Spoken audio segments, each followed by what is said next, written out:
Salam Civitas Hospitalia Rumah Sakit Baptis Batu. Salam sehat dan salam damai bagi kita sekalian. Kasih Tuhan membawa kita berada pada sebuah komunitas yang penuh belas kasih, yaitu komunitas yang diberkati untuk menjadi berkat. Mari kita bersama-sama menyediakan diri kita untuk kita siap dipakai untuk hormat dan kemuliaan bagi nama Tuhan. Kita ikuti kapel virtual pagi ini dengan subtema ikhlas menjadi saluran berkat bagi sesama. Mari kita satu di dalam doa. Kami percayakan ya Tuhan waktu ke depan kami kepada Engkau. Kiranya Engkau yang menolong kami, Engkau yang memimpin kami, dan kami menikmati berkat-berkat-Mu melalui kapel virtual pagi hari ini. Terpujilah namamu Bapa, di dalam nama Tuhan Yesus kami telah berdoa. Amin.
Berjumpa lagi saudara-saudara sekalian yang terkasih di dalam Yesus Kristus, dengan saya Pendeta Muda Sori Chandra Simbolon dalam acara ibadah virtual untuk keluarga besar Rumah Sakit Baptis Batu. Dan pada saat ini tema yang akan dibahas tentang bagaimana kita mempunyai belas kasih yang tulus kepada sesama. Tapi sebelum kita memulai firman Tuhan ini, mari kita satu dalam doa agar setiap kita bisa mendapatkan berkat daripada Allah Bapa di surga. Mari kita satu dalam doa. Bapa kami yang di surga, kami menyerahkan firman Tuhan ini, agar firman Tuhan yang disampaikan melalui ibadah virtual ini tetap bisa menjadi berkat bagi kami semua. Dan terutama bagi kami semua yang ada di keluarga besar Rumah Sakit Baptis Batu, baik sebagai tenaga kesehatan maupun tenaga lain, para pelayan-pelayan Tuhan yang bersama-sama melayani bagi kemuliaan Tuhan di Rumah Sakit Baptis Batu ini. Kami serahkan pemberitaan firman ini sepenuhnya, dan biarlah kami dilingkupi dengan damai sejahtera dan kasih daripadamu. Dalam nama Yesus Kristus kami telah berdoa dan bersyukur. Amin. Baik, saudara-saudara yang terkasih di dalam Yesus Kristus, pada saat ini firman Tuhan saya dasarkan dari satu teks yang terkenal tentang orang Samaria yang baik hati, diambil dari Lukas 10 ayat 25 sampai ayat 37. Saya akan bacakan bagi kita semua firman Tuhan dari Lukas 10 ayat 25 sampai 37. Berbunyi demikian. Pada suatu kali berdirilah seorang ahli Taurat untuk mencoba Yesus, katanya, "Guru, apa yang harus aku perbuat untuk memperoleh hidup yang kekal?" Jawab Yesus kepadanya, "Apa yang tertulis dalam hukum Taurat? Apa yang kau baca di sana?" Jawab orang itu, "Kasihilah Tuhan Allahmu dengan segenap hatimu dan dengan segenap jiwamu dan dengan segenap kekuatanmu dan dengan segenap akal budimu, dan kasihilah sesamamu manusia seperti dirimu sendiri."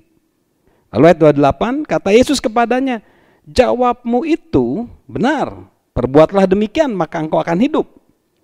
Tetapi untuk membenarkan dirinya, orang itu berkata kepada Yesus, "Dan siapakah sesamaku manusia?" Jawab Yesus, "Adalah seorang yang turun dari Yerusalem ke Yeriko. Ia jatuh ke tangan penyamun-penyamun yang bukan saja merampoknya habis-habisan, tetapi yang juga memukulnya, dan yang sesudah itu pergi meninggalkan setengah mati. Kebetulan ada seorang imam turun melalui jalan itu. Ia melihat orang itu, tetapi ia melewatinya dari seberang jalan. Demikian juga seorang Lewi datang ke tempat itu. Ketika ia melihat orang itu, ia melewatinya dari seberang jalan. Lalu datang seorang Samaria yang sedang dalam perjalanan ke tempat itu. Dan ketika ia melihat orang itu, tergeraklah hatinya oleh belas kasihan. Ia pergi kepadanya lalu membalut luka-lukanya.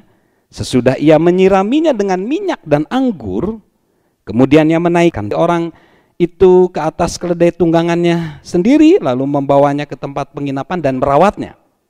Keesokan harinya ia menyerahkan 2 dinar kepada pemilik penginapan itu, katanya, "Rawatlah dia, dan jika kau belanjakan lebih dari ini, aku akan menggantinya waktu aku kembali." Siapakah di antara ketiga orang ini menurut pendapatmu adalah sesama manusia dari orang yang jatuh ke tangan penyamun itu? Jawab orang itu, "Orang yang telah menunjukkan belas kasihan kepadanya." Kata Yesus, "Pergilah dan perbuatlah demikian." Jadi itu yang mendasari daripada perenungan kita saat ini. Temanya adalah bagaimana kita ikhlas menjadi saluran berkat. Tentunya ini nggak mudah ya, ikhlas menjadi saluran berkat.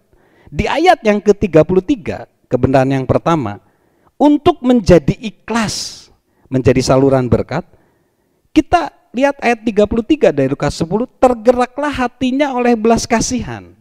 Artinya, hatinya tuh peduli, pingin menolong sesama. Artinya tidak ada kepentingan selain ingin menolong.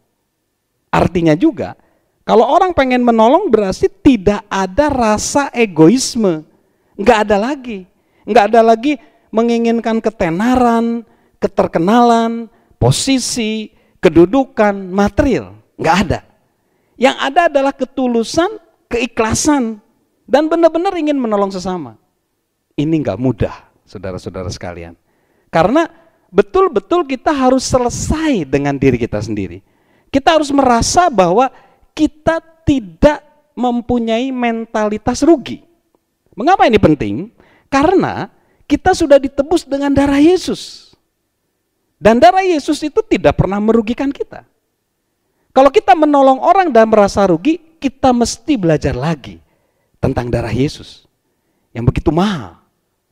Dan justru ketika kita yakin akan keselamatan, akan penebusan dosa, akan darah Yesus yang mahal, saudara bisa lihat di surat Petrus bahwa darah itu mahal banget, nggak bisa dinilai dengan rupiah, dengan nominal berapapun. Dan kalau kita punya prinsip itu bahwa dengan menolong kita nggak rugi, aman kita.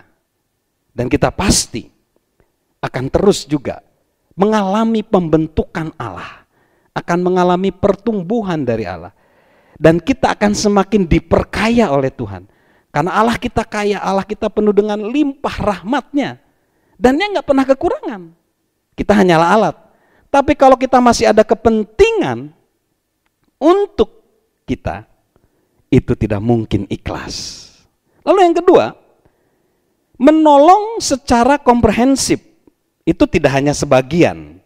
Hal ini artinya kalau saat ini perlu kerjasama, tapi pada saat itu dilakukan oleh satu orang Samaria yang baik. Coba perhatikan ayat 34 sampai ayat 36 ya. Saya perhatikan di situ dia membalut luka, dia menyirami dengan minyak dan anggur, menaikkan ke atas keledai tunggangannya, membawa ke tempat penginapan dan merawatnya, menyerahkan 2 dinar kepada pemilik penginapan.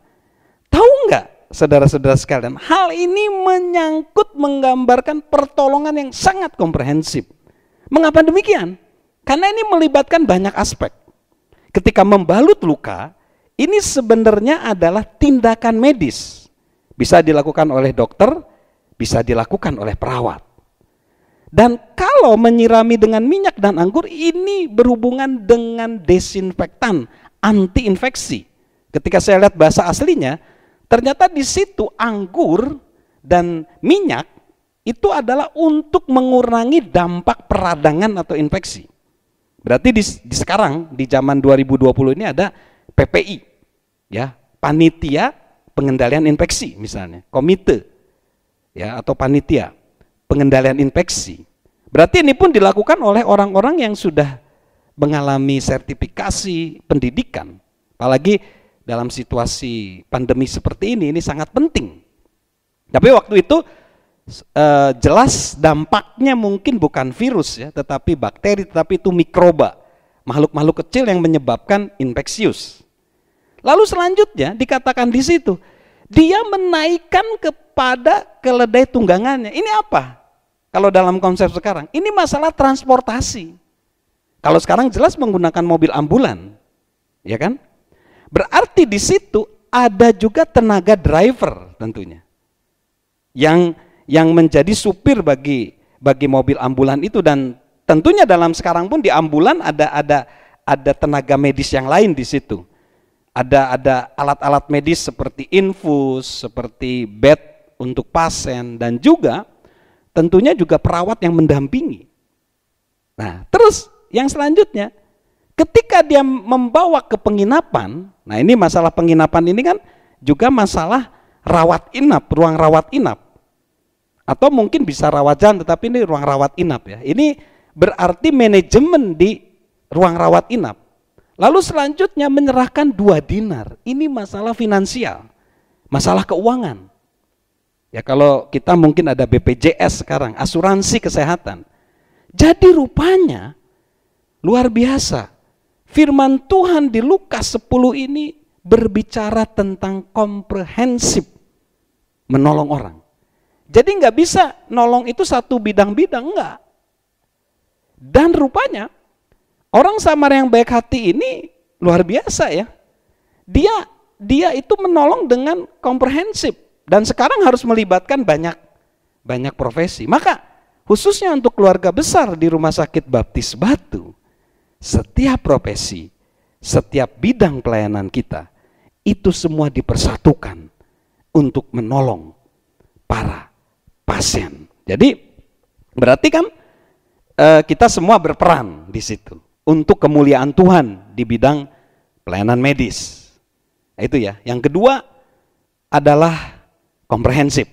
Lalu yang ketiga, ketuntasan dan tanggung jawab. Saya lihat di sini pada ayat 35 akhir, bagian akhir, rawatlah dia dan jika kau belanjakan lebih dari ini, aku akan menggantikannya waktu aku kembali.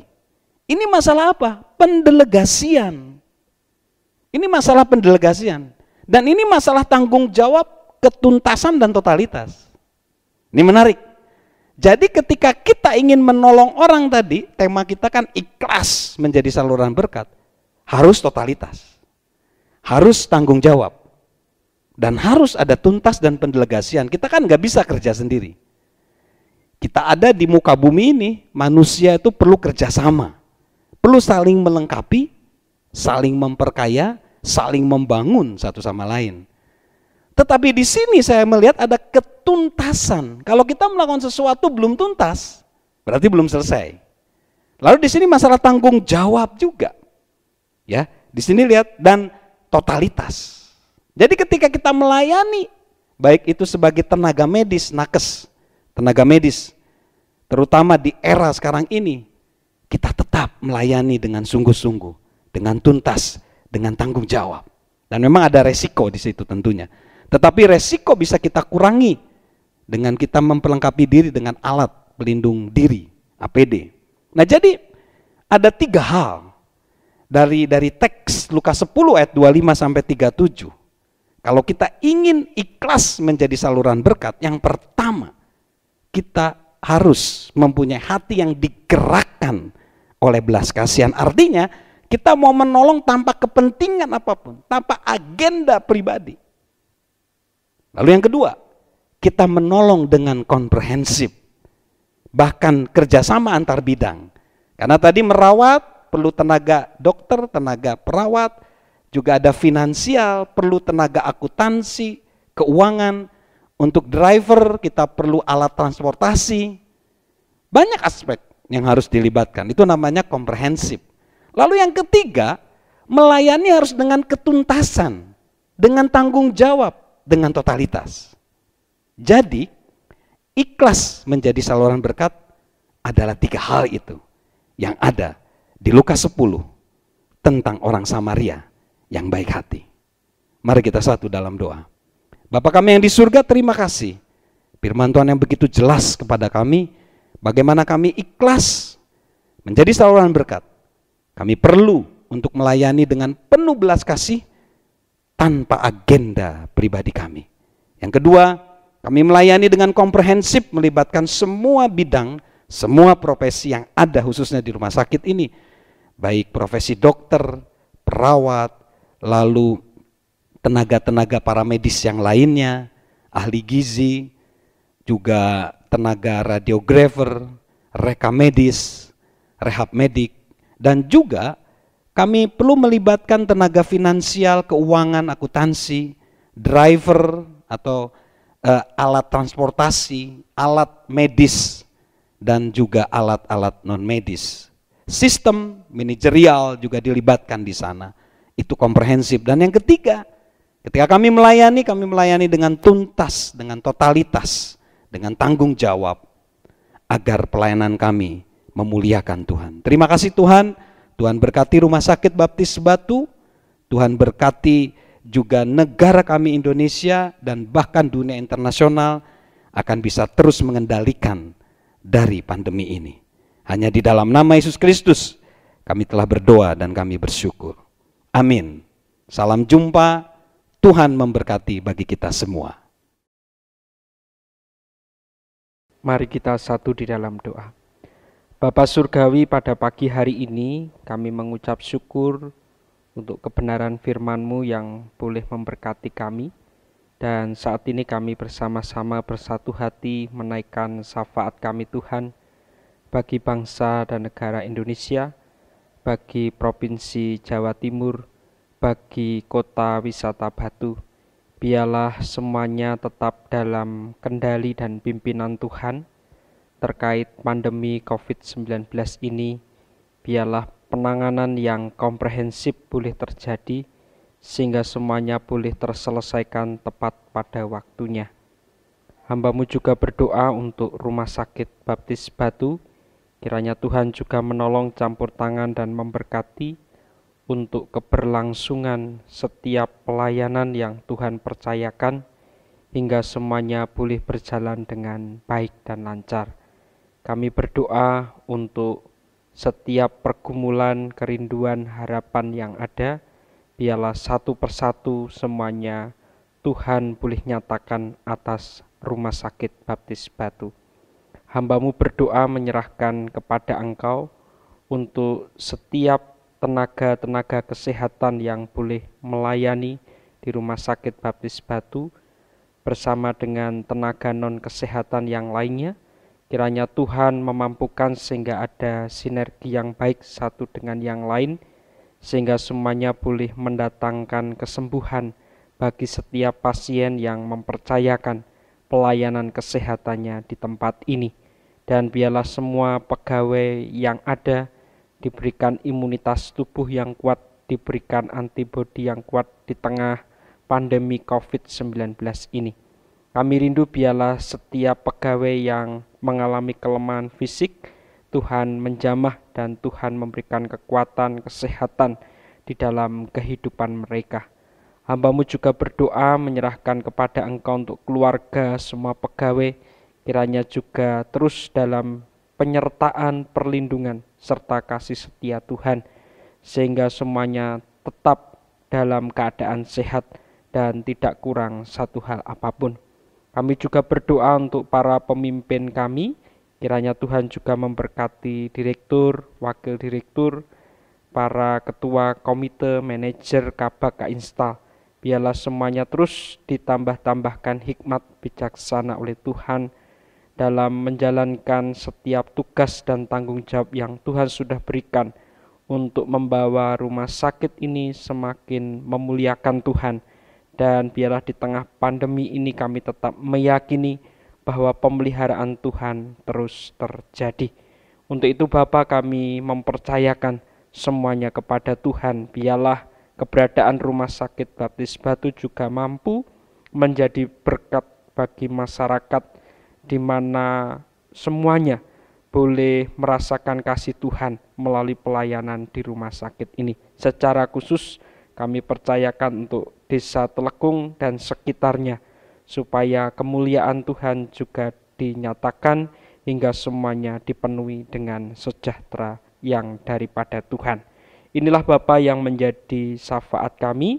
Kami juga percayakan pergumulan kami untuk akreditasi.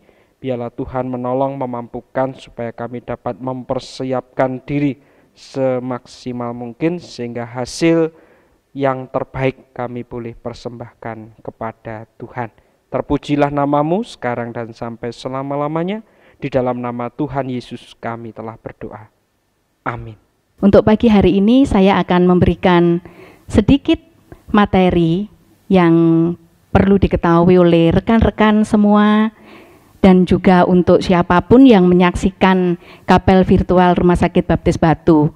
Pagi ini apa yang ingin saya sampaikan adalah hal yang beberapa waktu ini begitu heboh dan dicari banyak orang, yaitu tentang vitamin dan imunitas tubuh. Apa sih hubungannya antara vitamin dan imunitas tubuh, dan apa yang harus kita lakukan? Sebelumnya perkenalkan, saya Kartika Febrianti dari Instalasi Farmasi. Mengapa saya ingin bicara mengenai vitamin dan imunitas tubuh? Di situ ada hubungannya dengan bagaimana kita melindungi keluarga kita dari penularan virus corona yang akhir-akhir ini memang sudah menjadi pandemi dan menakutkan bagi kita semua. Minta tolong juga untuk semua rekan-rekan yang ada, jangan lupa untuk cuci tangan, rajinlah berolahraga, dan makan makanan bergizi ya. Itu adalah 3 macam cara di mana kita bisa melindungi keluarga kita dari virus corona. Cuci tangan setiap kali kita habis keluar rumah, habis beraktivitas, kita cuci tangan menggunakan air mengalir, sabun dan air mengalir. Lalu untuk rutinitas olahraga tidak perlu kita lakukan olahraga yang berat-berat. Cukup kita lakukan olahraga yang ringan saja. Berjalan kaki tiap pagi untuk menghirup udara segar, dan juga untuk makanan bergizi. Tidak perlu kita mencari makanan-makanan yang mahal, karena nanti di sini akan saya jabarkan di mana sih kita bisa mendapatkan vitamin itu. Tidak perlu kita harus mengejar-ngejar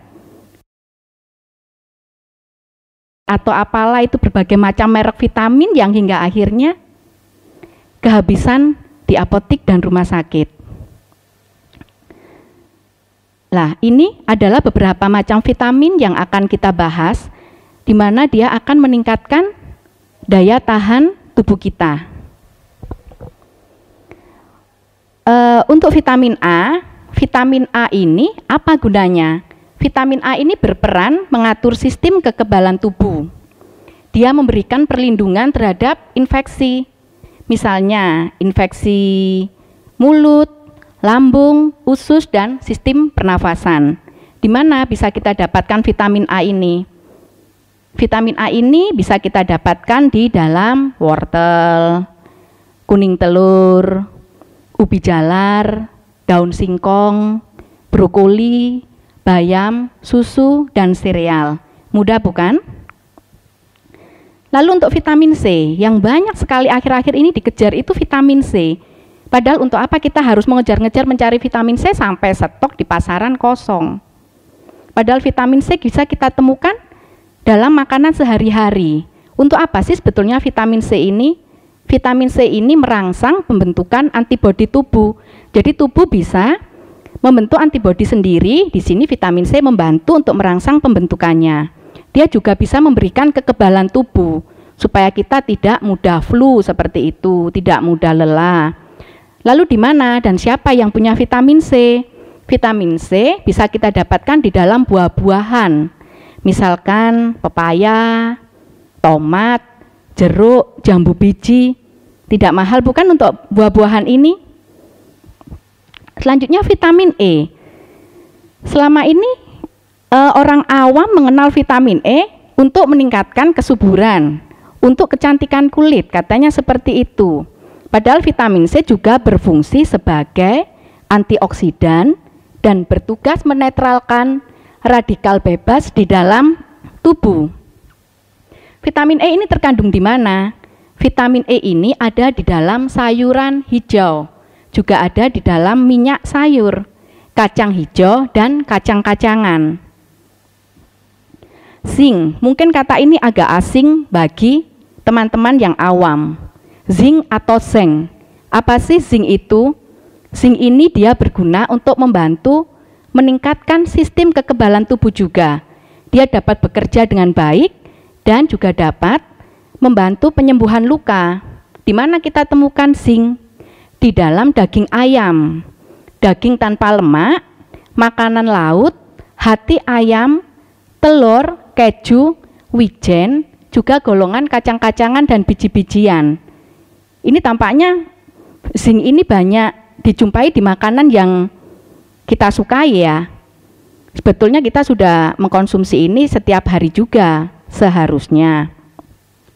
Lalu ada lagi vitamin B, asam folat, selenium, dan zat besi. Ini multivitamin tambahan, di mana tubuh kita membutuhkan zat besi dan selenium untuk pertumbuhan sel dan kekebalan tubuh. Sementara itu B6 dan asam folat, dia akan mempengaruhi produksi dan aktivitas sel. Zat besi di mana kita dapatkan? Sama dengan zinc itu tadi, dia ada di dalam daging ayam, ikan, dan telur. Lalu untuk B6 kita temukan di mana? Vitamin B, juga B6 biasanya kita dapatkan di dalam sereal, kacang-kacangan, sayur hijau, buah, ikan, ayam, dan daging. Untuk asam folat, di mana asam folat kita dapatkan?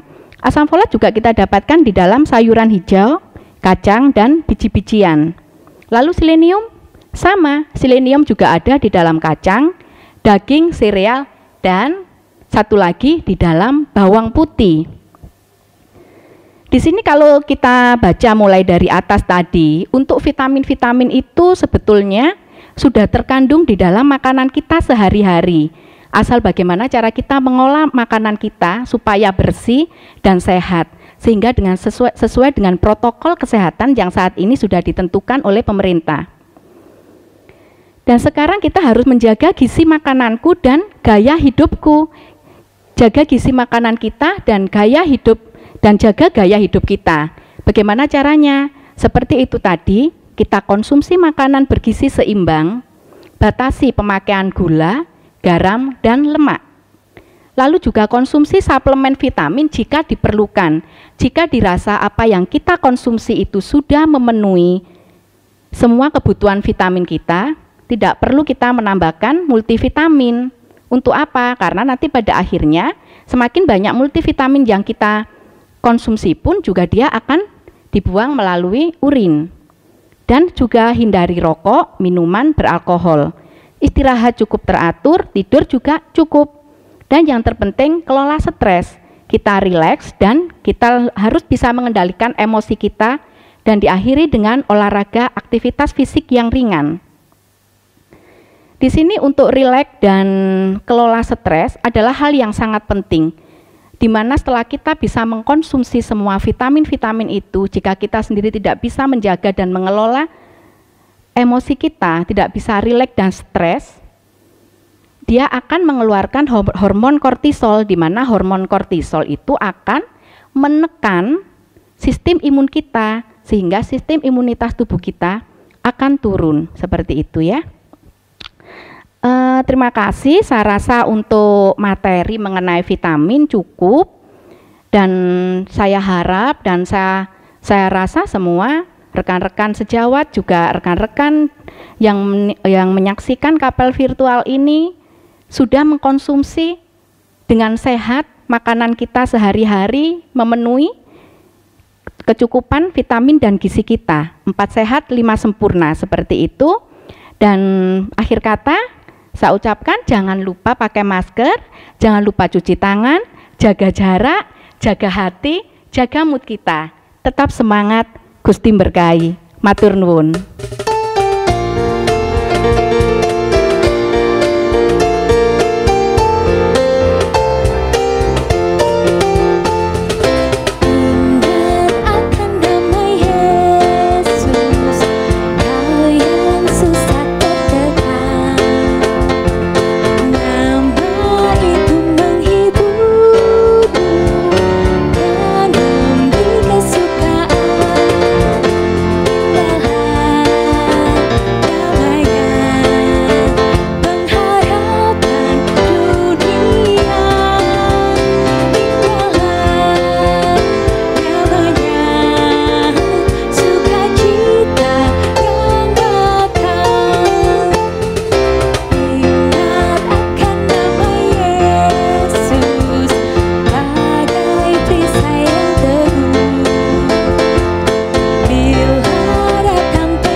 bersyukur ketika Tuhan tempatkan kita boleh berada di Rumah Sakit Baptis Batu ini. Sesuai dengan kapasitas kita masing-masing, Tuhan sedang menjadikan kita sebagai saluran berkat bagi orang lain. Kepekaan kita pada pimpinan Tuhan membuat kita semakin dipakai untuk menjadi berkat bagi lebih banyak orang. Tidak peduli sekaya apapun diri kita, orang hanya akan mengingat kemurahan hati kita untuk mereka. Tidak peduli sepintar apapun diri kita, orang hanya akan mengingat apakah ilmu yang Tuhan berikan kepada kita itu bermanfaat menciptakan kehidupan yang lebih baik bagi sesama. John Maxwell berkata, sukses adalah ketika saudara mengetahui maksud kehidupan, bertumbuh, meraih potensi maksimal, dan menabur benih yang menguntungkan bagi sesama. Mari tidak pernah berhenti untuk menjadi saluran berkat bagi sesama sesuai dengan profesi kita masing-masing, dan biarlah melalui semuanya itu nama Tuhan dipermuliakan. Kiranya berkat daripada Allah Bapa, cinta kasih di dalam Tuhan kita Yesus Kristus, dan penyertaan dalam kuasa Roh Kudus memberkati kita sekalian dari sekarang sampai selama-lamanya. Di dalam nama Tuhan Yesus, kita sekalian telah menerima